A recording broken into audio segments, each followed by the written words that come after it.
Have a great day. D4 na po tayo sa ating pagtitrade ngayon. So naghihintay na po tayo ng instruction sa Telegram na ibibigay nila at exactly 8 PM. So it's already 8 PM. Click Telegram. So ang ititrade natin ngayon is APE na coin. Instruction is equal, contract time 60 seconds. So back lang po tayo. Go to DT app. Check mo natin yung asset natin. That is 3,821. So click market. So dito naman po isi-search natin ngayon ang APE na coin. Ayan, i-check lang po natin. So ang instruction is equal. Contract time 60 seconds. Then click confirm.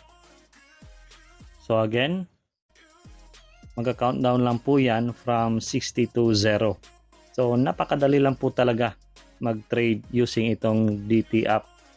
So just follow instruction lang po to avoid losses. So pag nag-0 na po yan, i-click lang yung okay. Check natin ulit yung previous asset natin, 3,821. So ngayon, ayan, naging 4,032 na po. So again, successfully traded tayo ngayong D4. See you again tomorrow.